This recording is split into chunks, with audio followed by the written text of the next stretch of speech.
जय हिंद दोस्तों, मैं राजेश कुमार स्वागत करता हूं आपके अपने YouTube चैनल रोजगार सारथी में। तो एक बार आप सब बताइए कैसे हैं और तैयारी अच्छी चल रही है या नहीं चल रही है। तो मैं तो होगी, उम्मीद यही करूंगा कि तैयारी आपकी बेटर होगी और सभी लोग लगे होंगे अपने लक्ष्य को प्राप्त करने के लिए, रोजाना मेहनत कर रहे होंगे और कोई ढिलाई नहीं बरत रहे होंगे पढ़ाई पढ़ाई के मामले में, क्योंकि आप सबको पता है पढ़ाई आपकी आपको किस मुकाम तक ले जा सकती है, वो आप कुछ समझते हैं उस चीज को। ओके, और अब आपसे कहूँ कि आपके जो पेपर हैं और जो वैकेंसी है वो बहुत जल्दी देखने को मिलेंगी आप लोगों को। तो अब अगर कहो कि समय ज्यादा है तो भाई साहब समय बहुत कम है, क्योंकि जनवरी से फिर अप्रैल हो गई है और अप्रैल तक आपने अगर अभी तक तैयारी शुरू नहीं करी है तो प्लीज तैयारी को शुरू कर दे, क्योंकि अब आपके पास टाइम कम है और आपको तैयारी ज्यादा करनी होगी। तो शुरू करें तैयारी को और लक्ष्य को जरूर प्राप्त कर होगा। अगर तैयारी शुरू होगी, अच्छे से होगी तो लक्ष्य जरूर मिलेगा। अगर तैयारी ही नहीं करोगे तो लक्ष्य के लिए तो फिर भूल जाओ, क्योंकि मेहनत तो जरूरी है लक्ष्य प्राप्त करने के लिए। अगर मेहनत ही नहीं करोगे तो लक्ष्य कैसे मिलेगा मेरे भाई। तो लक्ष्य तभी मिलेगा जब मेहनत मिलेगी। तो लक्ष्य और मेहनत का बराबर जोड़ रहेगा तो आपके साथ आराम से सब कुछ प्राप्त होगा। चलिए, ये बातें थी, आपको इन्फॉर्मेशन देनी थी कि भैया वैकेंसी के मामले में क्या होने वाला है। तो आज हम लोग बात करेंगे अपने टॉपिक के बारे में। टॉपिक आपका आज का जो है वो होने वाला इतिहास, हिस्ट्री जो है आपका सब्जेक्ट होगा। और टॉपिक उसके अंदर जो होगा वो हम लोग दिल्ली सल्तनत के अंदर एक वंश को कवर करेंगे आज हम, वो होगा आपका लोधी वंश। इससे पहले भैया हमने क्या किया था, इससे पहले हमने सैयद वंश को कवर किया था। सैयद वंश के शासकों के बारे में जाना था। उसके बाद हमने बहुत सारी चीजें जानी और आखिरी शासक हमने जाना महमूद सैयद। ओके, तो महमूद सैयद आखिरी शासक जो था, सैयद वंश का आखिरी शासक था। सैयद वंश की जो समाप्ति हो गई वो होगी 1451 में। क्या 1451 में 1451 में आप सब जानते हैं सैयद वंश समाप्त हुआ। उसके बाद दिल्ली सल्तनत पर एक वंश की शुरुआत हुई जिसको हम लोग कहते हैं लोधी वंश। आप सब जानते हैं महमूद सैयद, जिसने बहलोल लोधी को अपने पुत्र के स्थान पर अपना पुत्र मानकर उसको दिल्ली की सल्तनत सौंपी थी। तो उसके बाद से शुरू हुआ भाई साहब दिल्ली पर लोधी वंश। तो इसी विषय में आज हम लोग इस वीडियो के अंदर सब कुछ जानेंगे। भैया लोधी वंश का समयकाल क्या है, कि लोधी वंश ने कितने समय तक शासन किया है और लोधी वंश आखिरकार कब तक रहा, और लोधी वंश की जो है कितनी लड़ाइयां हुई, किससे लड़ाइयां हुई। और 1526 के बारे में बात करेंगे भैया। 1526 में फिर आप सब जानते हैं मुगल आया, बाबर आया, और लोधी वंश के किस शासक से बाबर की लड़ाई हुई थी, सब कुछ बात करेंगे इस वीडियो के अंदर। इस वीडियो के अंदर 2 वीडियो बनेंगे इसके लिए। ओके, तो 2 वीडियो में आप लोगों को पूरा लोधी वंश आपका कवर होने वाला है। तो चलिए, चैनल को लाइक और शेयर और सब्सक्राइब कर दीजिए और अपने सभी दोस्तों के पास भेज दीजिए। फिर शुरू करते हैं इस बेहतरीन सी क्लास को। और लाइक शेयर कमेंट की बारिश हो जानी चाहिए आप लोगों की तरफ से।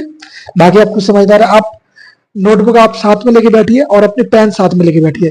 बार बार बोलने की आवश्यकता ना पड़े दोस्त, क्योंकि आप सब जानते हैं अगर लक्ष्य को प्राप्त करना है तो भाई साहब चीजों जो है आपके लिए जरूरी बेसिक चीजें उनको तो लेके चलना होगा। अब आप कहो कि मैं बोलता रहूं और आप सुनते रहे, उससे काम तो नहीं चलने वाला, क्योंकि बोलने और सुनने में फर्क है। अगर आप सुनते रहोगे तो काम नहीं चलेगा, लिखना भी होगा, क्योंकि लिखोगे तो आपको हाथ जब चलेंगे तो फिर दिमाग भी चलेगा साथ साथ में। तब आप कहोगे कि भैया लिखा क्या मैंने और समझा क्या मैंने। तो दोनों चीजें एक साथ करनी है। ये नहीं कि मैंने लिख लिया तो पढ़ेंगे नहीं, पढ़ लिया तो लिखूंगा नहीं, ऐसा तो नहीं करोगे। तो दोनों काम करने हैं, लिखना भी है पढ़ना भी है। क्लियर? बोलेंगे यस भैया, नो डाउट, लिखेंगे पढ़ेंगे भी। तो ये सब चीजें करना है आप लोगों को और करेंगे। ओके, 1 मिनट रुकना जरा, 1 मिनट वेट करो थोड़ी देर के लिए बस, ओनली। आ जाइए वापस, सॉरी फॉर डिस्टर्बिंग। आप लोग पेन पेंसिल लेके बैठे होगा, मैंने आपको डिस्टर्ब कर दिया, कोई बात नहीं। चलिए बात करता हूं मैं। आप लोग सबसे पहले लिखेंगे अपने जिस बैच के माध्यम से हम लोग पढ़ रहे हैं वो बैच है आपका संघर्ष। और किसके लिए तैयारी हो रही है आपकी? दिल्ली पुलिस के लिए। तो आप लोग यहाँ पे लिख लेंगे दिल्ली पुलिस। ये जब लिखा हुआ आपकी वर्दी पे जब लगेगा ना तो बहुत अच्छा लगेगा, दिल्ली पुलिस। किस बैच कौन सा है ये? 2025 का लिए है। बैच आपका जो है वो है आपका संघर्ष बैच। कौन सा बैच है मेरे भाई? संघर्ष बैच। और संघर्ष बैच ही आपके संघर्ष को दर्शाएगा। ओके, बोलेंगे यस भैया, नो डाउट। ये आपने लिख लिया भैया दिल्ली पुलिस। अब आप जो लिखेंगे वो लिखेंगे आपका क्या लिखेंगे? बोलेंगे भैया हमारा सब्जेक्ट। तो आपका सब्जेक्ट क्या होगा दिल्ली पुलिस के अंदर? तो ये जीएस का सब्जेक्ट है, इसमें हिस्ट्री के बारे में हम लोग बात करेंगे। ओके, टॉपिक जो आज का होगा वो आपका होने वाला है लोधी वंश। शुरुआत कर रहे हैं हम लोग लोधी वंश की आज से, तो उसके बारे में हम लोग जान लेंगे। तो टॉपिक होगा आपका लोधी वंश। कौन सा वंश मेरे भाई? लोधी वंश। अगर मैं आपसे बात करूं भैया लोधी वंश का टोटल टाइम पीरियड क्या बोलेंगे, लोधी डायनेस्टी की टोटल टाइम पीरियड क्या होगा, तो आप बोलेंगे लोधी डायनेस्टी का अगर मैं शुरुआत बताऊं तो 1451 से लेके 1526 तक, 1451 से लेके 1526 तक लोधी वंश जो है दिल्ली की गद्दी पर शासन करता है। कितने समय काल तक बोलेंगे भाई, आप लोग लिखेंगे 1451 से 1526 ईसा पूर्व, इतनी भैया इतने समय तक ये दिल्ली की गद्दी पर शासन करते हैं। कौन भैया, लोधी वंश। लोधी वंश के बारे में आप लोग इतने विस्तार से बातें जान चुके, ये चीजें ये बेसिक सी नॉलेज थी। अब प्रश्न आपके दिमाग में ये आ रहा है भैया, लोधी वंश के पापा कौन है? पापा means father, the father of Lodhi dynasty. तो लोधी डायनेस्टी का फादर कौन है, किसने इस वंश की स्थापना करी? तो आप सबको मैंने अभी थोड़ी देर पहले ही बताया था कि मोहम्मद सैयद। इसने क्या किया था, इसने इसका कोई पुत्र नहीं था, पहली बात, ये सैयद वंश का अंतिम शासक था, इसका कोई पुत्र नहीं था, तो इसने ये जो है बहलोल लोधी जो है इसके यहाँ पर रहा करता था, इसके यहाँ पर इसका कामकाज किया करता था, बाकी इसके साथ में रहा करता था। तो बहलोल लोधी को ही इसने मोहम्मद सैयद ने क्या बनाया, अपना पुत्र घोषित किया और उसको दिल्ली की गद्दी सौंप दी। जब ये मृत्यु की ओर जा रहा तो उसने कहा भाई साहब अब तुम दिल्ली गद्दी संभालो, फिर इसको दिल्ली गद्दी सौंप दी। फिर बहलोल लोधी ने एक वंश की शुरुआत करी जिसको कहते हैं लोधी वंश, और लोधी वंश दिल्ली गद्दी पर 1451 से लेकर 1526 तक शासन किया इस वंश ने, और बड़ा बेहतरीन से शासन रहा है इसमें। शासकों के बारे में बात करें, शासक भी बड़े बेहतरीन से रहे। सिकंदर लोधी के बारे में आपने सुना होगा, बहलोल लोधी के बारे में आप सुनेंगे। उसके बाद एक और शासक है इब्राहिम लोधी, जो कि दिल्ली सल्तनत का अंतिम शासक होगा। बोलेंगे यस भैया, इब्राहिम लोधी के बीच ही युद्ध होता है किसका, बाबर का। वो बातें हम लोग जब बाबर को कवर करेंगे और उससे पहले जब लास्ट पे आएंगे तब हम लोग उस बात को जानेंगे। तो क्या लिखेंगे भैया, अगर मैं सबसे पहले बात करूं भैया इस वंश के संस्थापक, तो यहां पे मेरे भाई लिखोगे आप लोग संस्थापक, आप लोग लिखेंगे भैया संस्थापक या बोलेंगे फाउंडर। भैया फाउंडर कौन है इस वंश के, तो आप बोलोगे फाउंडर जो होगा वो होगा बहलोल लोधी। कौन होगा मेरे भाई, बहलोल ओके लोधी। अगर मैं आपसे पूछूं कि भैया बहलोल लोधी जो इस वंश का फाउंडर है, तो इसने कब से कब तक दिल्ली की गद्दी पर शासन किया है, तो आप बोलेंगे बहलोल लोधी जो है 1451 से आता है, 1451 के बाद से 1489 तक रहता है। 1451 से लेके 1489 तक दिल्ली की गद्दी पर यह शासन करता है ईसा पूर्व। दिल्ली की गद्दी पर उसने कितने वंशों तक शासन किया, इतने वंशों तक।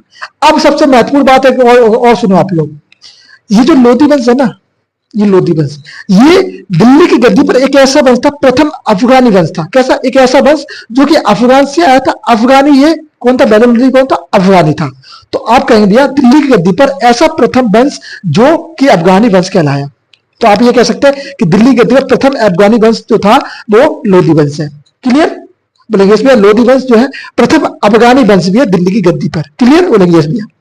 तो लिखना है भैया, क्या लिखेंगे आप, दिल्ली की गद्दी पर, दिल्ली में बोलेंगे या फिर दिल्ली गद्दी पर, दिल्ली में प्रथम अफगानी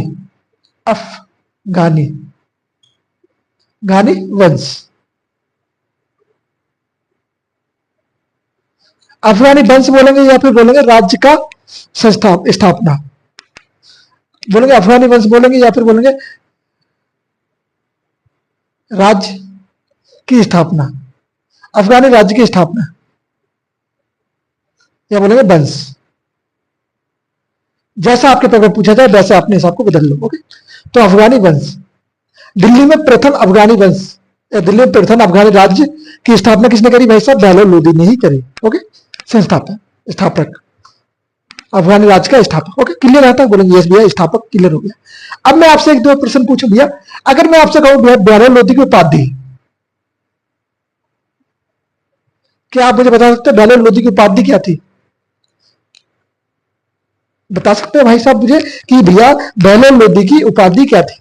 तो बहलोल लोधी की उपाधि है जिसको हम लोग जानते हैं गाजी के नाम से। गाजी किसकी उपाधि बोले भैया, बहलोल लोधी जो है इसको गाजी की उपाधि दी गई है। तो किसकी उपाधि इसकी, गाजी की। तो आपसे पूछा जाए कि भैया बताओ गाजी की उपाधि किस व्यक्ति की है, तो बोलेंगे भैया गाजी की उपाधि जो है बहलोल लोधी की है, जो कि लोधी वंश का शासक है, प्रथम संस्थापक भी और ये शासक भी है। ओके, क्लियर है, बोलेंगे हाँ जी भैया। अगर मैं आपसे एक चीज और पूछ लूं भैया, बहलोल लोधी का पुत्र, जो कि आगे जाके इसको हम पढ़ेंगे तो यहीं पे जानना जरूरी है कि भैया इसका पुत्र कौन है, शासन में आगे कौन आने वाला है। तो मैं बात करूं आपसे, तो इसका पुत्र का नाम क्या होगा, पितर का नाम होगा सिकंदर लोधी। अब वो वाला सिकंदर में मत समझना जो आप लोग पोरस के समय पढ़ते हैं, उस वाला सिकंदर नहीं, ये सिकंदर लोधी है, ये लोधी वंश का शासक है। ओके, सिकंदर लोधी ये इसका पुत्र है। किसका पुत्र है, बहलोल लोधी का ये पुत्र है। अच्छा जी, अब मैं एक प्रश्न और करूंगा आपसे कि भैया इसने कुछ सिक्के चलाए थे, तो उन सिक्कों का नाम क्या था। जो बच्चे पुराने होंगे वो तो बता सकते हैं, अगर नहीं बता सकते भाई तो पढ़ने की आवश्यकता है आपको, और जो बच्चे नए हैं तो टेंशन मतलब मैं बताऊंगा आपको। इसने जो है एक सिक्के लॉन्च करे, उस सिक्के को नाम दिया बहलोल सिक्के। इसने अपने समय पे सिक्के लॉन्च करे, उन सिक्कों को इसने क्या नाम दिया, बोलेंगे भाई बहलोल सिक्के। ओके, आप लिखेंगे भैया सिक्के क्या लॉन्च करे इसने, सिक्के, सिक्के। अब अच्छा भैया सिक्के का नाम क्या दिया इसने, बहलोल सिक्के। जो सिक्के जारी किए थे उनका नाम क्या दिया भैया, आप बोलेंगे बहलोल सिक्के, सिक्के। ये आपके लिए मोस्ट इंपोर्टेंट प्रश्न बन जाता है, आईएमपी बन जाता है। क्यों भी, क्योंकि अब आपसे पूछा जाता है, पेपरों में पूछा जाएगा बताओ बहलोल सिक्के लॉन्च करने वाला शासक कौन था, या बहलोल सिक्के किस वंश के शासनकाल में आए। तो आप बोलोगे बहलोल सिक्के जो है लोधी वंश के शासनकाल में आए, और बहलोल से आप समझ सकते हो बहलोल लोधी जो कि लोधी वंश के संस्थापक है। इतना डाउट तो आपका क्लियर हो चुका होगा, आई होप। ओके, तो बोलेंगे यस भैया यहां तक तो मेरा क्लियर हो गया। अब मैं बात करूं भैया इसने अपने सरदारों को क्या नाम से पुकारा। इसके भी सरदार थे ना, हाँ जी, जानते हैं कि आप लोग कि ये 14 से 51 से पहले ये दिल्ली का शासक नहीं था, शासक नहीं था तो किसी न किसी के नीचे काम करता होगा। हाँ जी भैया काम करता था। तो इसके जब ये काम करता था तो इसके नीचे कोई सरदार भी होंगे इसके ऊपर वाले, तो उन सरदारों को ये क्या क्या कहता था, क्या कहकर पुकारा करता था, क्या बोलेंगे आप लिखेंगे भैया, अपने सरदारों, क्या बोलेंगे सरदारों को, सरदारों को भैया आप बोलेंगे मकसद ए आली, क्या क्या क्या पुकारा करता था, मकसद ए आली कहा करता था। क्या मकसद सद ए आली कहा करता था, कहा या बोले कह कर पुकारता था। अच्छा, तो क्या कहकर पुकारता था भाई, अपने सरदारों को मकसद आली कहकर पुकारता था। ये वाला जो पॉइंट है भाई मेरे याद रखना, मकसद आली किसको कहकर पुकारता था, अपने सरदारों को। क्लियर यहां तक, बोलेंगे यस भैया यहां तक तो क्लियर है, नो डाउट यहां तक हमारे लोगों को सब कुछ क्लियर हो चुका है। अच्छा, अब मैं बात करूं इसका एक युद्ध, एक हाँ इसने एक युद्ध भी लड़ा। कब की बात है ये भैया, कब की बात है ये, तो बोलेंगे ये जो बात है भैया 1486 से लेके 1487 के मध्य की बात है। 1486 से 1487 के मध्य की बात है। उस समय आप लोग कहेंगे भैया ग्वालियर में एक शासक थे जिनका नाम था कृतिदेव। कहां पर, ग्वालियर में एक शासक थे जिनका नाम था कृतिदेव। इसने जो है कृतिदेव के खिलाफ एक युद्ध छेड़ा और कृतिदेव इस युद्ध में पराजित हो जाते हैं। क्या होता है भाई, अब मैं बताऊं आपको, सुनो। 1486 से 1487 के मध्य इसने एक अभियान शुरू किया, एक युद्ध शुरू किया। जो युद्ध किसके खिलाफ था, युद्ध था भैया ग्वालियर के शासक जिनका नाम था कृतिदेव। कृतिदेव के खिलाफ इसने युद्ध छेड़ा और कृतिदेव को इसने इस युद्ध में पराजित कर दिया। कहां पर पराजित किया, बोला कि ग्वालियर के अंदर पराजित किया। क्लियर, अब लिख लो जरा, अब मैं बोलूं तो लिख लेना। 1486 से 1487, 1486 से 1487 में कृतिदेव, कौन से थे भाई साहब, कृतिदेव, कृतिदेव को पराजित किया।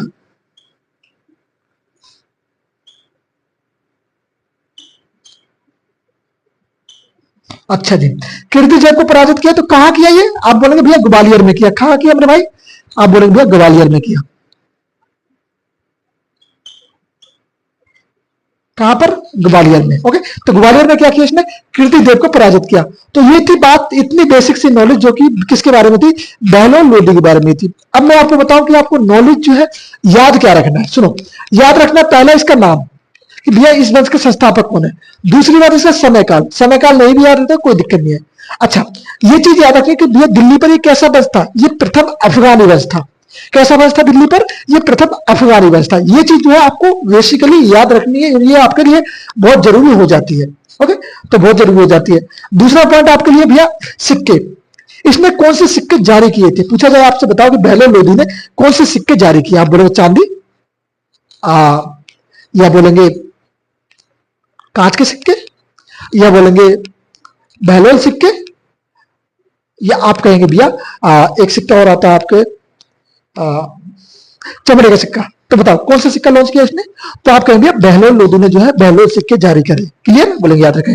जिसको याद नहीं होगा तो वो तो सोचेगा बहलोल लोधी है, इसके नाम से तो सिक्के शायद नहीं हो सकते हैं, शायद नहीं हो सकते हैं। तो वो क्या करेगा, कुछ ना कुछ दूसरा ऑप्शन लगा देगा। जब दूसरा ऑप्शन लगाया तो भाई साहब यहाँ तो आप फंस गए और आपका दोष 1 या 2 मार्क्स आपके कट, तो खत्म हो जाएंगे आपसे 1 से 2 मार्क्स। बात करूंगा भाई साहब इसकी मृत्यु, तो भाई साहब इसने इतने काम किए, कुछ जरूरी काम जो थे वो मैंने बता दिए। अब आप बोलोगे भैया इसके बारे में सारी जानकारी दो, तो आप बता देना, मैं सारी जानकारी अच्छे से दे सकता हूँ, क्योंकि यहाँ पे जो जरूरी है वो आपके लिए दिल्ली पुलिस के लिए जो बेसिक नॉलेज है वो यहाँ पे आपको मिल रही है। ओके, अब आप यूपीएससी की तैयारी करेंगे फिर उसके लिए अलग से देखना पड़ेगा। मैं बात करूं भाई साहब इसकी मौत, तो भैया मृत्यु देखना इसकी किस तरीके से हुई है। मृत्यु मैंने बताया था ना कि दिल्ली सल्तनत में जो मुगल शासक हुए हैं, या फिर बोलो जो अफगानी शासक हुए हैं, या कोई अन्य शासक जो आए हैं बाहर से, उनकी जो है मौत कुछ अजीबोगरीब तरीके से होती है। कैसे होती है, अजीबोगरीब तरीके से। जैसे मैं बात करूं दिल्ली की गद्दी में प्रथम जो वंश था, आप बोलेंगे भैया गुलाम वंश। गुलाम वंश का जो शासक था उसका नाम था कुतुबुद्दीन ऐबक। कुतुबुद्दीन ऐबक की मौत कैसे हुई थी, आप बताना जरा। आपको मैंने पढ़ाया था ना, पढ़ाया था ना पिछली वीडियो के अंदर। बोले हाँ जी भैया, तो मुझे कोई बच्चा बता सकता है कि कुतुबुद्दीन ऐबक की मौत कैसे हुई थी। तो बोलेंगे हाँ जी भैया, कुतुबुद्दीन ऐबक जो था घोड़े से गिरकर उसकी मौत हुई थी। क्या खेल रहा था उस समय वो, तो आप कहें उस समय वो चौगास खेल रहा था। चौगास मीन्स पोलो। ओके, तो उस समय वो पोलो खेल रहा था। वर्तमान में आप जानते हैं इंग्लिश में उसको पोलो कहते हैं, तो घोड़े पर बैठ के फिर हॉकी लेके बॉल को इधर उधर करते हैं, क्या कहते हैं, पोलो कहते हैं। तो उस समय भाई साहब वो क्या खेल रहे थे, पोलो। अब मौत कैसे हो गई, घोड़े से गिरा, उसके सर में आई इंजरी और इसके कारण उसकी मौत हो गई। ओके, तो उसके सर में जो ज्यादा चोट लगने के कारण उसकी मौत हो गई थी। फिर हम लोग बाद में आए और वंश के ऊपर, तो और दूसरे वंश में हमने एक शासक जाना जिसकी किसी न कारण किसी दस्त के कारण मौत हुई। कैसे, दस्त लगने के कारण। ओके, जुलाब, इसके कारण मौत हो गई। किसी का लकड़ी के घर में दबकर मौत हो गई। कैसे, लकड़ी का घर, हाँ जी, लकड़ी के घर में दबकर मौत हो गई। अब ये भाई साहब को देखना कैसे मौत हुई है, इसकी देखना कैसे मौत हुई है। तो इसकी मृत्यु भाई साहब 12 जून, मृत्यु की तारीख जरा लिखना 12 जून। जून का समय कैसा होता है, गर्मी का समय होता है। बोले हाँ जी भैया, बहुत ज्यादा गर्मी पड़ती है इस समय। बोले हाँ जी भैया, बहुत सारा गर्मी पड़ती है। तो भैया देखना, अच्छा, तो मौत कैसे हो गई, मौत भाई साहब हुई थी, मैंने गर्मी बताई आपको, तो इसकी मौत हुई थी लू लगने के कारण। आप सब जानते हैं गर्मी में जो गर्म हवाएं चलती हैं उनको हम लोग लू के नाम से जानते हैं, और वो हवाएं जो है बड़ी खतरनाक होती है हर व्यक्ति के लिए। आप लोग कभी निकले बाहर तो कोशिश करें, अभी गर्मी का सीजन है, शुरू होने वाला है, गर्मी आप लोग बहुत जान रहे हैं, इस समय जो है गर्मी बड़ी खतरनाक वाली पड़ रही है, लेवल बहुत अच्छा खासा गर्मी का होने वाला है। तो कोशिश करें कि घर से बहुत कम निकले, कोशिश करें घर से बहुत कम निकले। अगर निकलना पड़ रहा है घर से तो सोचो कि एक ऐसा कपड़ा लेके चले जिससे आप अपने आप को ढक सके, जिससे आपको हवा कम लगे और लू लगने के चांस कम हो, धूप कम लगे। अब ये उपाय कैसे करोगे आप लोग, उपाय ये है कि भैया गमछा आता है, व्हाइट कलर का गमछा लेना और वो लेके चलना। अब व्हाइट कलर का ही क्यों, ब्लैक का क्यों नहीं ले सकते सर, सुनो, व्हाइट में क्या होता है, व्हाइट में जो है धूप जो है कम लगती है और रिफ्लेक्शन उसका कम रहता है। अगर आप ब्लैक लोगे तो वो ऑब्जर्व करती है धूप को, और जब धूप को ऑब्जर्व करेगी तो आपके शरीर के अंदर वो उसकी गर्मी और जो तपन है वो पैदा होगी, तो उसके कारण क्या होगा, आपको और गर्मी लगेगी। तो कोशिश करें कि व्हाइट गमछा ही ले। आप लोग सब जानते हैं कि बहुत से इलाकों में आपने देखा होगा कि बहुत जगह व्हाइट गमछे का प्रयोग करा जाता है। क्यों करा जाता है, इसी कारण से। ओके, तो व्हाइट गमछा ही लेना, और फिर आपके ऊपर है कि आपको रंग बिरंगा जैसा भी अच्छा लगे वैसा आप ले सकते हो। तो धूप से बचने के कुछ उपाय है, बाकी पानी ज्यादा से ज्यादा पिए, डिहाइड्रेट होने के चांस ज्यादा रहते हैं। ओके, तो ये चीज बचाव करने के लिए। तो आज हमने जाना किसके बारे में, लोधी वंश के शासक जिसका नाम है बहलोल लोधी। एक मिनट रुकना, बहलोल लोधी के बारे में। अच्छा जी, इसी में मैं उसको भी करवा देता हूँ, सिकंदर लोधी को भी। इसी वीडियो के अंदर सिकंदर लोधी को भी कवर करते हैं, बाकी बचा होगा कुछ तो सिकंदर लोधी को नेक्स्ट वीडियो में भी कवर कर लेंगे। बस सुनो, ये तो हो गया भाई साहब मेरे बात बहलोल लोधी के बारे में। अब इससे आगे की बात मैं शुरू करने वाला हूँ, जो कि इसके पुत्र के बारे में होगी, जिसका नाम है क्या, सिकंदर लोधी। सिकंदर लोधी के बारे में बेसिक से जानकारी करेंगे। पहले इसको मिटा दो भाई एक बार, मिटा दो भाई एक बार इसको। बोलेंगे हाँ जी भाई मिटा दो। तो सुनो, चले सफाई अभियान शुरू करते हैं बोर्ड का। ओके,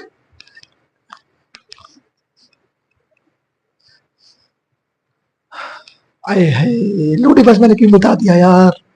अरे ये की हो गया, ये क्या हो गया मेरे दोस्त।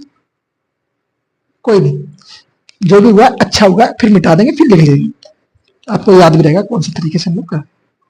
चलो भाई देखो, देखो अब मैं बात करूंगी भैया सिकंदर लोधी के बारे में। किसके बारे में? मेरे मार्कर ये रहा, मार्कर हाथ में है। सिकंदर लोधी। अब वंश, समयकाल, टोटल टाइम पीरियड इस वंश का, टोटल टाइम पीरियड देखना 50 यहां से हो गए, मतलब यहां से 49 वर्ष और यहां से 26, 49 और 26 बोलेंगे भैया 70, 70 और 75 वर्ष, लगभग लगभग 75 ईयर्स का इस पर शासन किया है दिल्ली गद्दी पर। क्लियर? बोलेंगे हाँ जी भैया। इस वंश में, टोटल वंश में, एक शासक की बात नहीं कर रहा हूं मैं, नहीं समझे, एक शासक की बात कर रहा हूं। अब सुनेंगे आज का टॉपिक जो होगा, अभी टॉपिक हमने कवर किया था। अब उसके बाद सेकंड टॉपिक जो आपका चलेगा वो किस चलेगा? सिकंदर लोधी। सिकंदर लोधी।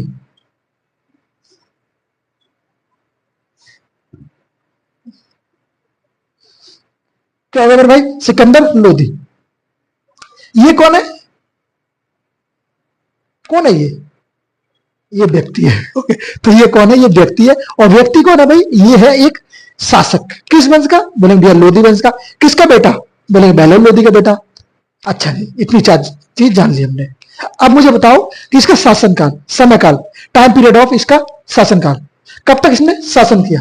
तो बोले भाई इसका जो शासन हुआ, इसके पिता की जब मृत्यु हुई, तो पिता की मृत्यु तो हुई भैया 1489 में। तो भैया 1489 के बाद से शासन में कौन आ गया? शासन में आ गया भाई साहब ये सिकंदर लोधी।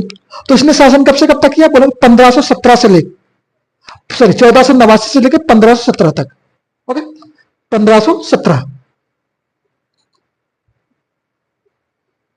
इसकी बड़ी महत्वपूर्ण चीजें होने वाली है, इसको मैं आज आधा कवर करूंगा, या कोशिश करता हूं कि पूरा कवर हो जाए। अगर नहीं होता तो आधे तो कम से कम कवर इसको मैं कर दूंगा इस वीडियो के अंदर। क्या बोले भाई? आप बोले भैया सिकंदर लोधी 1489 से 1517 तक, ये इसका टोटल टाइम पीरियड है। ओके दोस्त, अब भाई आगे की बात करते हैं। सुनो, अगर मैं आपसे पूछूं भैया इसका मूल नाम, अच्छा भैया मूल नाम तो ये नाम कौन सा है? ये इसको दिया हुआ नाम है, इसका असली नाम क्या है? जैसे आप में से बहुत व्यक्ति होंगे घर का नाम कुछ और होगा और रियल नेम डॉक्यूमेंट में जो है कुछ और नाम होगा, किसी को गोलू, किसी को मोलू, और किसी को चंदू, किसी को कुछ ऐसे कहकर पुकारते होंगे। और आपके दोस्तों कुछ और नाम से भी पुकारते होंगे आपको। ओके, तो वो चीज बहरहाल अलग है। अब मैं बात करता हूं असली बात पे। असली बात क्या होती है भाई कि आपको आपके डॉक्यूमेंट में किस नाम से जाना जाता है? हाँ, तो वो आपका रियल नेम है, मूल नेम है। तो आपको जिस नाम से जाना जाए डॉक्यूमेंट में, वो आपका रियल नेम है। ओके, बाकी आपके मित्र और फैमिली वाले किस नाम से बुलाते हैं वो तो एक अलग सा नाम हो गया, वो आपसे प्यार से बुलाते, किस हिसाब से बुलाते वो अलग सा नाम हो गया। पर मैं बात करूं मूल नेम की, तो भैया मूल नाम, मूल नाम। अगर मैं आपसे बात करूं दोस्त कि इसका मूल नाम क्या है, तो मूल नाम इसका क्या था? निजाम खान, निजाम खां। अच्छा जी, सिकंदर लोधी का मूल नेम क्या था? निजाम खां।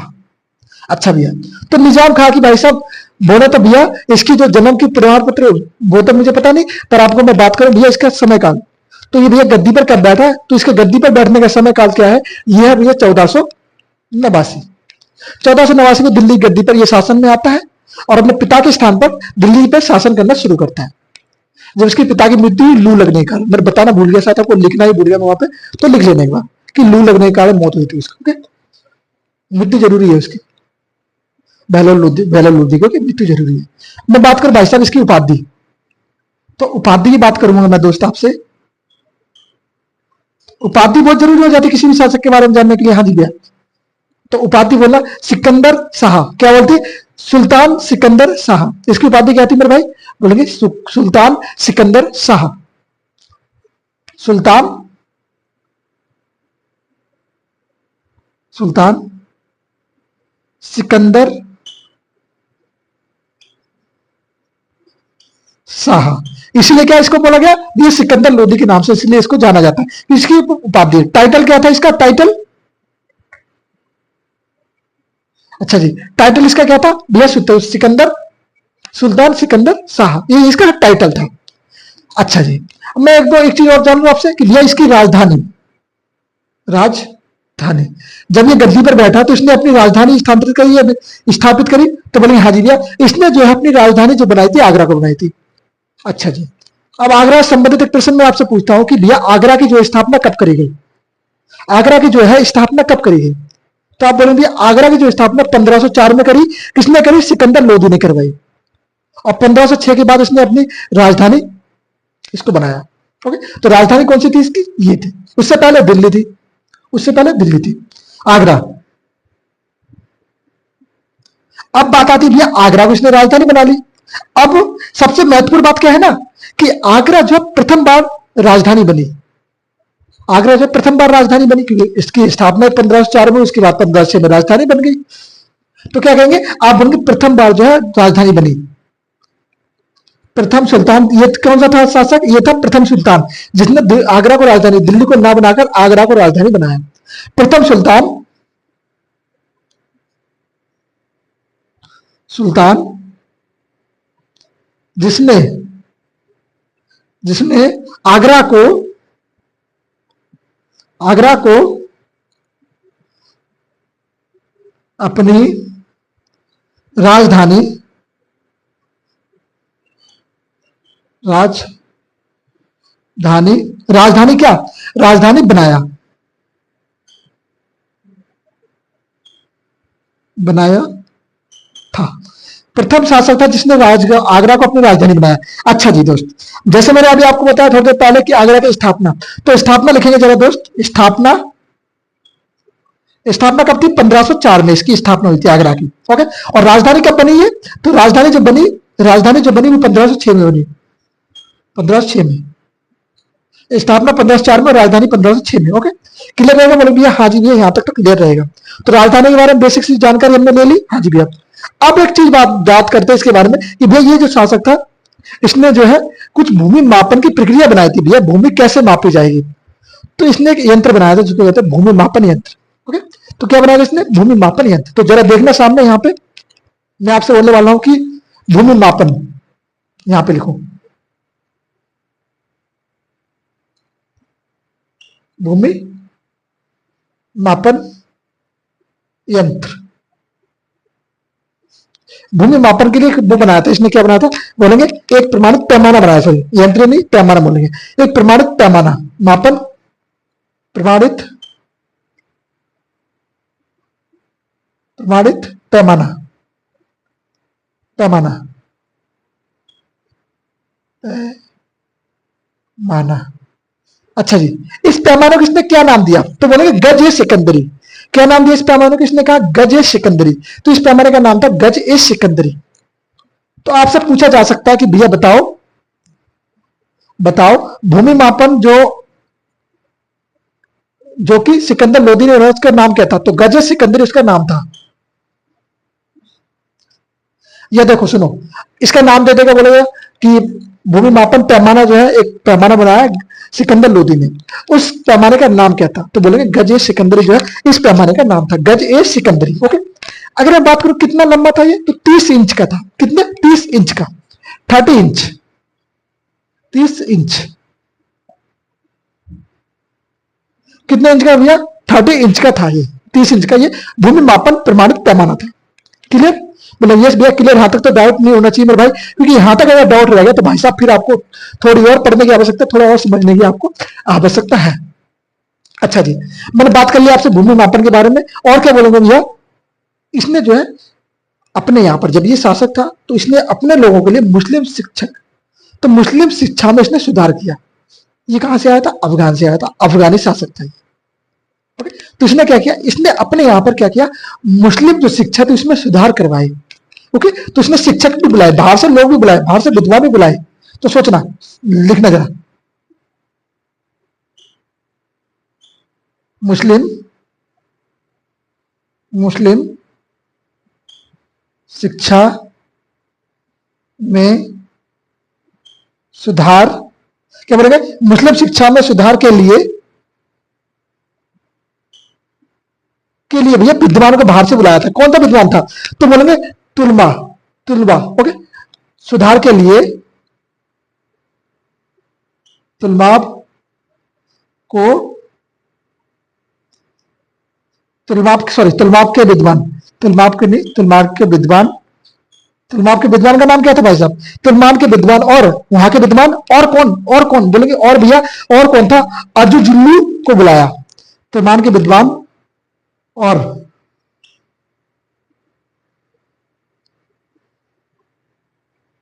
अजीजुल्लू को बुलाया। ओके, अजीजुल्लू को बुलाया था। ओके, तो शिक्षा में बदलाव करने के लिए इसने कहा कि शिक्षा बहुत जरूरी है। और आप सब जानते हैं हमारे जो एक महान व्यक्ति हुए हैं डॉक्टर भीमराव अम्बेडकर, जो कि हमारे संविधान निर्माता भी रहे हैं, उन्होंने एक बात कही है कि शिक्षा शेरनी का वो दूध है जो इसको पिएगा वो दहाड़ेगा। तो भैया शिक्षा तो ऐसी चीज है जो इसको प्राप्त करेगा वो दहाड़ेगा। वो आपको देखना कि आपको समझदार हो इस चीज को कि भैया शिक्षा तो ऐसी चीज है जिसको जितना ज्यादा ज्ञान होगा वो उतना ज्यादा चीजों को समझेगा और उतना ज्यादा अपने पास अपने हक के लिए लड़ सकता है। तो सही बात है? बोले हाँ जी भैया सही बात है। हमारे डॉक्टर बी आर अम्बेडकर ने ऐसी बात कही थी कि शिक्षा शेरनी का वो दूध है जो इसको पिएगा वो दहाड़ेगा। तो भैया आप भी ऐसा दूध पियो शिक्षा का जो आप फिर दहाड़ोगे। नॉलेज का भैया, नॉलेज बहुत जरूरी है, नॉलेज बहुत जरूरी है। अब एक इंपॉर्टेंट पॉइंट बताने वाला मैं आपको। इंपॉर्टेंट पॉइंट क्या है भैया? ये जो पॉइंट है आपसे बहुत बार पेपर में आपसे पूछा जाता है। अब सुनना जरा, पॉइंट क्या है? मुस्लिम महिला, जो मुस्लिम महिला थी उनको मजार पर जाने की आवश्यकता नहीं थी, वो मजार पर नहीं जा सकते। और कौन? ये संत लोग। कौन थे? मुस्लिम और महिला, मुस्लिम महिला और संत मजार पर नहीं जा सकते थे। उनको नहीं मतलब जाने की आजादी नहीं थी, प्रतिबंध था उनके ऊपर। सुनो, इंपॉर्टेंट पॉइंट है, मुस्लिम महिला जिसको स्त्री को, मुस्लिम स्त्री को, या बोलेंगे स्त्री और महिला, स्त्री को, स्त्री को और संत और संतों को मजार, किस पर? मजार, या बोला मजारों पर जाने पर प्रतिबंध। मजार पर जाने पर प्रतिबंध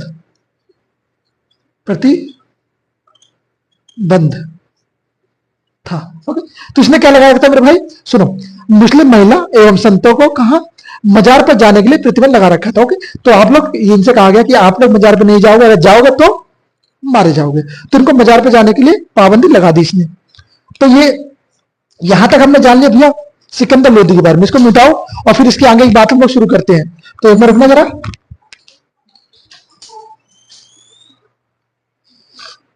जी मैं इसको साफ करता हूं, तब तक आप लोग वेट करिए 2 मिनट, बस 2 मिनट। आ जाओ भाई, वापिस आ जाओ वापिस आ जाओ, शुरू करें। चलो, मैंने क्या बोला आपसे? मैंने बोला भैया इसने कुछ प्रतिबंध लगाया महिलाओं के ऊपर, महिला एवं संतों के ऊपर, कि वो मजार पर नहीं जा सकती। अब आगे की बात करें हम लोग, आगे चलो जानो क्या किया भैया। आगरा की स्थापना, सब लोग ये चीज तो जान चुके थे ना। चलो एक बार जान लो कि भैया आगरा की स्थापना, आगरा की स्थापना, आगरा की स्थापना कब करी भाई मेरे? आप बोलेंगे इसने जो आगरा की स्थापना करी 1504 में करी। कब करी? 1504 में। अच्छा जी, आगरा को राजधानी कब बनाया? तो बोलेंगे राजधानी। अच्छा, तो राजधानी कब बनाया भाई साहब? बोले 1506 में इसने आगरा को अपनी राजधानी घोषित किया और आगरा को राजधानी बनाया। अब जो है इसकी सबसे महत्वपूर्ण बात देखो, एक बार टाइम पीरियड देखो जरा, याद आ रहा है कुछ? 1551 से 1526, सॉरी 1451 से 1526। और इसके शासनकाल की बात करूं मैं, 1489 के बाद से इसका शासनकाल हुआ और 1570 तक इसका शासनकाल चला। अब इस शासनकाल के बीच में, इस शासनकाल के बीच में एक बड़ी महत्वपूर्ण सी चीज होती है। चीज क्या होती है? एक व्यक्ति है जिसने हमारे भारत की खोज करी थी, या यूं कहें कि उसने अपने देश के लिए, भारत को आने के लिए समुद्री रास्ते की खोज करी। तो एक व्यक्ति था जिसने समुद्री रास्ते की खोज करी भारत आने के लिए। तो भारत आने के लिए समुद्री रास्ते की खोज करने वाला व्यक्ति कौन था? बोले भाई वो व्यक्ति है वास्को डी गामा, जो 1498 में भारत आया था। ओके, वास्को डी गामा 1498 में भारत आया, तो उस समय शासन किसका था दिल्ली गद्दी पर? तो आप कहेंगे उस समय शासन जो था वो सिकंदर लोदी का शासन था। बहुत महत्वपूर्ण बात थी भाई साहब। वास्को डी गामा के बारे में वीडियो अलग से बनाऊंगा और उसको अच्छे से इस वीडियो के अंदर डिफाइन करूंगा। यहां पे सिर्फ आप ये जान लो कि वास्को डी गामा कब आया। तो वास्को डी गामा 1498 में आया था। आप सब जानते हैं केरल पर आया था। केरल में एक द्वीप पड़ता है, उस द्वीप पर आया था। अभी तक 3 बार टोटल 3 बार भारत में आया, और तीसरी बार जब गया तो उसकी मौत हो गई थी। उसके बाद वहां पे जाके वो सारी बातें हम लोग नेक्स्ट वीडियो में करेंगे उसके बारे में विस्तार से। तो क्या बोलेंगे भैया, एक पुर्तगाली था। ये कौन था? ये पहला पुर्तगाली था, पहला पुर्तगाली। तो आपको एक चीज ध्यान रखना है कि भैया भारत में जो है ना पुर्तगाली आए पहले। ये मत समझना कि अंग्रेज आए पहले, नहीं। ये मत समझना ब्रिटिश आए, नहीं। सबसे पहले भारत पर आया जो व्यक्ति था वो था वास्को डी गामा। मैं यूं नहीं कहूंगा सबसे पहले। सबसे पहले क्यों कहूं भाई? क्योंकि देखो एक चीज सुनो, क्या भारत इसके खोजने से पहले भारत था? बोले हाँ जी, ये भारत तो था। इसने तो 1498 में भारत की खोज करी है। कौन से रास्ते की? बोले पानी वाले रास्ते की। अब यह प्रश्न ये आता कि ये पहले जमीन से आया करते थे, पहले किससे आया करते थे भारत के अंदर? तो सुनो, पहले भी ये भारत में प्रवेश करते थे। कारण क्या हुआ, जब इनके आसपास के जो देश थे, आसपास के जो देश थे उनके बीच में गृह युद्ध छिड़ा, और उन देशों के बीच में भी युद्ध छिड़ा। जब उन देशों के बीच में युद्ध छिड़ा तो उन्होंने कहा कि भैया हम आपको यहां से जाने का रास्ता नहीं देंगे। किससे? पुर्तगाली से कहा कि भैया हम यहां से आपको जाने का रास्ता नहीं देंगे। अब पुर्तगाली को ये चीज पता थी कि भैया भारत में जाते हैं वहां पे व्यापार बहुत अच्छा खासा होता है और पैसे भी बहुत अच्छे खासे मिलते हैं। बाकी और भी लोग व्यापार करते थे भारत के साथ। तो मामला क्या बना, जब उन्होंने कहा भाई ऐसी बात है, अब तो रास्ता बंद हो चुका है, अब तो हम कहां से जाएंगे? क्योंकि जाने का तो एकमात्र यही रास्ता था भारत में प्रवेश करने का। तो उन्होंने कहा भैया आप कैसे जाए यार, क्या करें क्या करें क्या करें। तो वहां का जो शासक था पुर्तगाल का, तो पुर्तगाल के शासक ने कहा कि भाई कोई जाना चाहता तो खोज करे रास्ते की, और उसके लिए मैं पैसे प्रबंध करूंगा, उसके लिए मैं सारी सुविधाएं उपलब्ध कराऊंगा। तो एक व्यक्ति सामने आता है इस चीज के लिए। व्यक्ति था Vasco D gamma. Vasco D gamma अपने कुछ मित्रों के साथ जहाज पर बैठता है, जहाज पर चढ़ता है, पानी वाले जहाज पर, और फिर ये समुद्री रास्ते की खोज करना शुरू करता है। इससे पहले एक व्यक्ति और आया था, पर वो क्या हुआ, वो चला गया कहां? वो चला गया अमेरिका। क्या नाम था उस व्यक्ति का? बताना जरा, मुझे याद नहीं आ रहा उस व्यक्ति का नाम। तो वो क्या किया, उसने चला गया कहां? वो चला गया था भाई साहब अमेरिका। तो उसने अमेरिका की खोज कर दी। तो उसको अमेरिका का पापा कहा जाता है, अमेरिका की खोज करने वाला। अब अमेरिका की खोज कर दी मतलब क्या हुआ कि वो रास्ता भटका, समुद्री रास्ता था, रास्ता नहीं पता चला, तो समुद्र से रास्ता भारत आना था, वो चला गया अमेरिका। तो उसने अमेरिका की खोज कर दी। उसने कहा भारत में तो लोग वैसे काले हैं, यहाँ पे तो लोग लाल है, उनका शरीर थोड़ा लाल है। तो इसने क्या, व्हाइट इंडियंस, रेड इंडियन क्या क्या पुकारा, रेड इंडियन। बाद में क्या कर रहा था वास्को डी गामा। तो वास्को डी गामा ने किस रास्ते की खोज करी? बोले भैया वास्को डी गामा ने जो भारत समुद्री रास्ते की खोज करी, ना कि भारत की खोज करी। बोलेंगे उसने आने के लिए समुद्री रास्ते की खोज करी थी। भारत में पहले भी अस्तित्व में था कि भारत 1498 में अस्तित्व में आया कि भारत 1498 में भारत के भारत के बारे में लोगों को पता चला? नहीं भैया, इससे पहले ही पता था भारत के बारे में। तो बात यही रहेगी भैया, जो खोज हुई है वो समुद्री रास्ते की खोज है, ना कि भारत की खोज हुई है। क्लियर? बोलेंगे यस। बहुत सा मिथ बना हुए लोगों के, उनके दिमाग में आता कि वास्को डी गामा ने जो है भारत की खोज करी, नहीं, समुद्री रास्ते की खोज करी। ओके, तो बोलेंगे यस। पहला पुर्तगाली था, पहला पुर्तगाली यात्री आया था। कि अब ये कौन था? पहला पुर्तगाली यात्री। तो इसका नाम क्या था? Vasco D gamma. बड़ी देर से चिल्ला चिल्ला के बोल रहा हूं, अब याद रखना, वास्को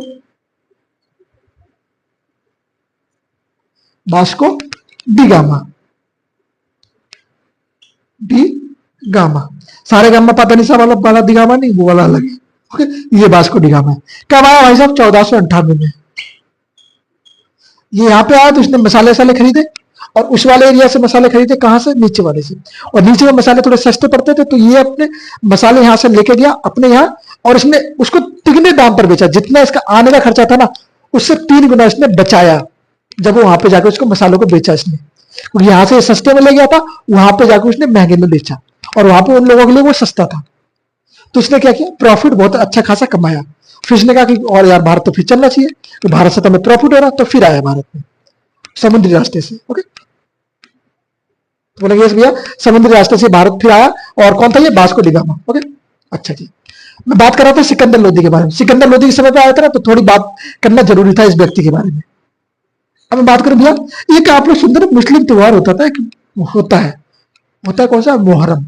मुहर्रम होता है मुस्लिम त्योहार, उसके बारे में बात करूंगा भैया जब पैगंबर मोहम्मद साहब, उनके बारे में जब बात करूंगा हम लोग, जब बात करेंगे प्राचीन इतिहास के बारे में, तब उनके बारे में बात करेंगे, तो हम लोग समझेंगे भैया मुहर्रम कैसे क्यों मनाई जाती है, तो वो सब सारी बातें करेंगे। तो बात करूंगा मुहर्रम।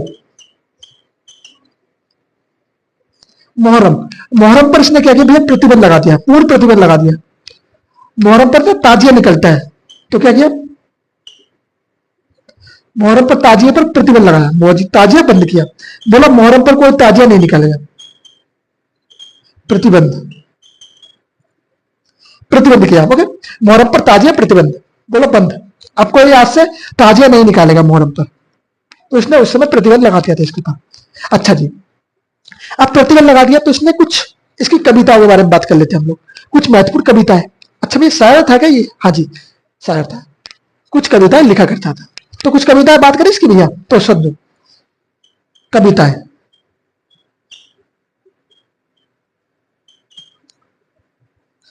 कि तुम भी कभी हो हम भी कभी हो, तुम भी लिखो और हम भी लिखें, कविता है। ओके, तो बात करेंगे इसकी कविता के बारे में। तो सबसे पहले इसने कविता जो लिखी किस नाम से लिखी, आप सब जानते हैं प्रेमचंद जी, उनका नाम कुछ और धनपत राय करके था ना, तो उन्होंने कविता किस नाम से लिखी, प्रेमचंद के नाम से। तो इसी प्रकार से बहुत सारे ऐसे कवि हैं, बहुत से गुमनाम कवि हैं, बहुत से ऐसे कवि हैं जिन्होंने अपने नाम को ना लेकर किसी अन्य नाम से कविता लिखी है।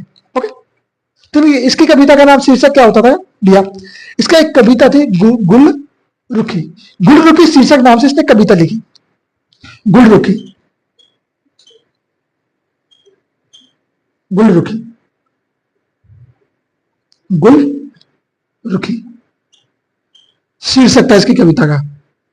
अब भैया मैं बात करूं आपसे, तो भैया ये गुल रुखी जो है किस भाषा में थी कविता। अच्छा जी, तो बात करो गुलमुखी जो है भाषा किसकी थी, कौन सी भाषा का प्रयोग किया था इसमें, इसने बोलेंगे फारसी भाषा का। कौन सी, फारसी, फारसी का वैसा अच्छा सा प्रयोग किया था इसने। अच्छा, ये तो आपकी होगी पहली कविता। अब दूसरी यहां पे लिख दो। अच्छा, तो दूसरी कविता कहते हैं लज्जत सिकंदर शाही। लज्जत सिकंदर शाही इसकी कविता थी। ओके, बोलेंगे बुक थी या कविता। लज्जत, ऐसे नहीं लिखेंगे, ऐसे लिखेंगे, लज्जत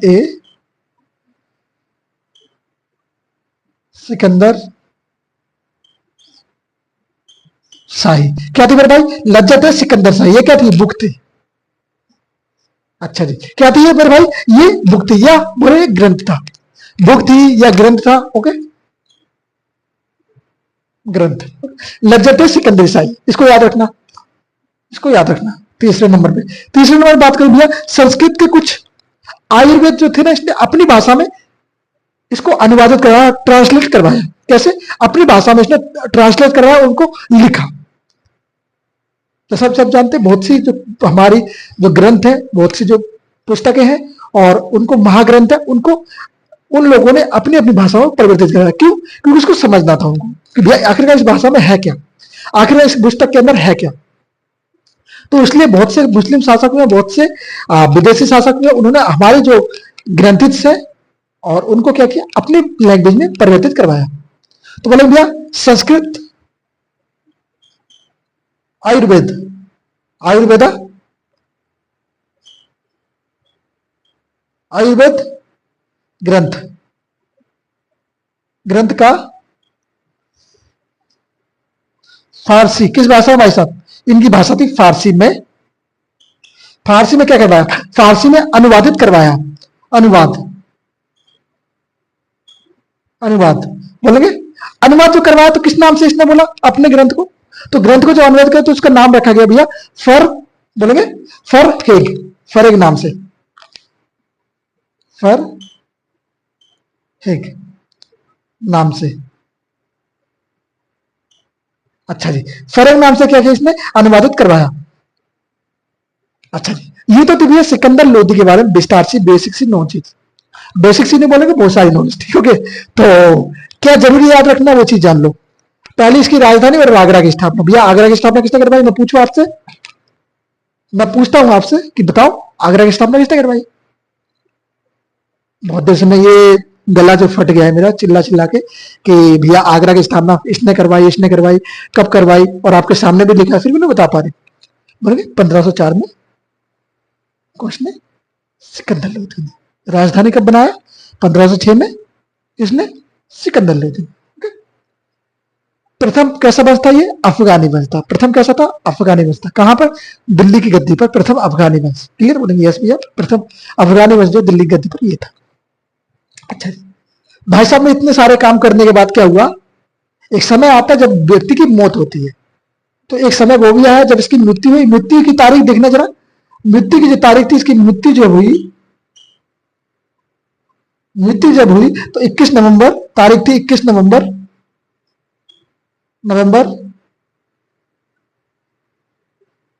1517। 21 नवंबर 1517 में ये क्या होता है, ये निपट जाता है। तो 1517 में ये क्या हुआ, निपट गया। और ये इस वंश का जो आखिरी शासक तो इसके बाद आएगा इब्राहिम लोदी। इस वंश का दूसरा शासक जो कि बैलोर लोदी का पुत्र था। इसकी हो जाती भैया मौत और ये इस वंश में समाप्त हो जाता है। इसके बाद जो है गद्दी पर आएगा भाई साहब इब्राहिम लोदी। इब्राहिम लोदी का युद्ध होगा भाई साहब बाबर के साथ 1526 में, पानीपत का युद्ध। और उस युद्ध के बाद से दिल्ली की गद्दी पर एक नया वंश की शुरुआत होगी और वो वंश होगा भैया मुगल वंश। और मुगल वंश को हम लोग अच्छे से पढ़ेंगे, कवर करेंगे, बहुत सारा बातें करेंगे उस वीडियो के अंदर। तो मुगल वंश भी बहुत बड़ा टॉपिक है अपने आप में, एक जैसे दिल्ली वंश जो है बड़ा टॉपिक था अपने आप में, और ऐसे ही मुगल वंश भी एक बड़ा टॉपिक है। तो उसको हम लोग अच्छे से याद करेंगे और अच्छे से कवर करेंगे। तो आज की वीडियो हम लोगों ने जाना भैया सिकंदर लोदी के बारे में और बैलोर लोदी के बारे में। बैलोर लोदी और सिकंदर लोदी। बैलोर लोदी कौन है, इस वंश का संस्थापक है। सिकंदर लोदी कौन है, बैलोर लोदी का पुत्र है जो दूसरा शासक है इस वंश का। इतनी बातें जानना जरूरी था। अब एक काम करिए, चैनल जिसने चैनल को सब्सक्राइब नहीं किया है सबसे पहले सब्सक्राइब कर लो और अपने दोस्तों के पास वीडियो को शेयर कर दो और बेल आइकन को जरूर दबाना जिससे आपके पास नोटिफिकेशन आ सके कि भैया हाँ वीडियो आ चुकी है, आप जाके देख लो और अपना प्रबंध करो। ओके, तो ये चीज कर लेना और शेयर जरूर कर देना अपने दोस्तों के पास। चलिए इसी उम्मीद के साथ मिलते हैं नेक्स्ट वीडियो में सभी से। तो नमस्ते, जय हिंद, जय भारत। और पढ़ते रहिए, हंसते रहिए, हंस रहिए, मुस्कुराते रहिए, सब्सक्राइब करते रहिए। चलिए बाय।